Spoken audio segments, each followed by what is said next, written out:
गुना में एक बच्ची उस वक्त चर्चा की विषय बन गई जब वो कुछ इस तरह से कलेक्ट्रेट पहुंची। किसानों का दुश्मन कैलाश नारायण पटवारी, ये तख्ती लटकाए मासूम बच्ची कलेक्ट्रेट पहुंची तो वहां मौजूद हर कोई हैरान रह गया। बच्ची अपने पिता के साथ गले में तख्ती लटकाए पहुंची थी। इस तरह के विरोध का कारण था पटवारी के मुआवजे में भेदभाव करना।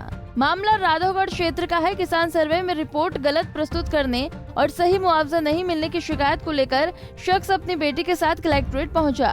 परिषद में मौजूद एसडीएम वीरेंद्र सिंह बघेल ने किसान प्रेम नारायण से इस विरोध का कारण पूछा। प्रेम नारायण ने अपनी व्यथा सुनाते हुए कहा कि ओलावृष्टि की वजह से उसकी फसल खराब हो गई थी। पटवारी कैलाश नारायण ने जमीनों का सर्वे किया, लेकिन मुआवजे के नाम पर भी भारी भेदभाव हुआ। पड़ोसियों को 6,000 तक प्रति बीघा का मुआवजा दिया गया, जबकि उसे महज 1,500 प्रति बीघा के हिसाब से मुआवजा दिया गया। महोदय को ओलावृष्टि में जो राहत राशि थी वो कम मिली थी, हमें इसलिए वो ज्ञापन देने आए थे। इसमें क्या हुआ कि पटवारी द्वारा कुछ गलतियाँ की गई, जिसका नुकसान हमें किसानों को उठाना पड़ा। हमारे पड़ोसी है ना, उनको 6,000 का बीघा मिला और हमको 1,500 रुपये का बीघा मिला। सरकार के आदेश अनुसार ये बोला था कि आप जो नुकसान सर्वे हुआ था ना, उसकी एक आदेश की कॉपी पंचायत स्तर पर लगाने का बोला था, लेकिन पटवारी द्वारा ऐसा कुछ नहीं किया गया, जिसका नुकसान फिर हमें उठाना पड़ा।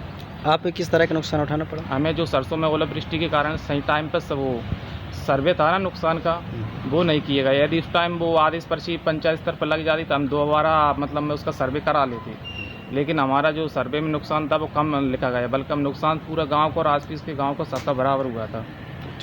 तो कितना मिलना चाहिए था आपको? ऐसे पड़ोसी है उनको 5,000 6,000 बीघा का मिला और हमें 1,500 रुपये बीघा का मिला, तो हमें भी उतना ही मिलना था। नुकसान सबका बराबर हुआ और एक ही खेतों में पड़ोसी में अंतर कर दिया उन्होंने। तो आज क्या कारण रहा? आप बेटी गले में तख्ती डाल कर लाए थे? हम राधोगढ़ भी गए थे, लेकिन वहाँ पे भी कोई सुनवाई नहीं हुई। इसके बाद उन्होंने क्या किया कि पटवारी की गलती के कारण पटवारी को हटा दिया हमारे हल्का नंबर से, पर दूसरों पटवारी को लिया है। फिर ये बोल रहे थे कि अब जो हुआ था वो हो गया, अब इसमें कुछ हम भी कुछ नहीं कर सकते हैं, क्योंकि जितना नुकसान था ना वो पटवारी साहब ने लिख दिया, बात आगे तक पहुँच गई, अब कुछ नहीं कर सकते हम, इतना ही मिलेगा, उन्होंने जो बोला। तो आपने एक शिकायत कई बार कर चुके थे क्या? हाँ, पहले भी वहाँ पे ऐसे मैडम से बोला था, लेकिन वो भी अभी तक मुआवजा भी नहीं मिला बहुत से किसानों। किस मैडम से? कहाँ पे? वो नायब तहसीलदार मैडम से। अच्छा, तो क्या आपने आज बेटी का सहारा क्यों लिया? क्या कारण रहा? हम परेशान हो गए। जन सुनवाई में भी वहाँ राधोगढ़ भी गए थे, लेकिन अभी तक आधे किसानों का मुआवजा भी नहीं मिला और सबसे पीछे हमारा गाँव चल रहा है मुआवजे में भी। अच्छा,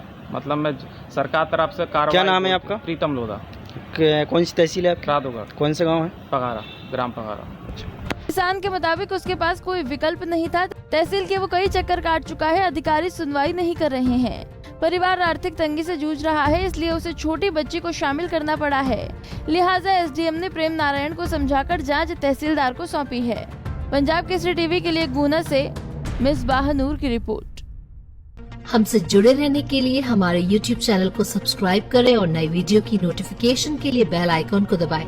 अगर आप ये वीडियो Facebook पर देख रहे हैं तो लाइक जरूर करें और ज्यादा से ज्यादा शेयर करें। धन्यवाद।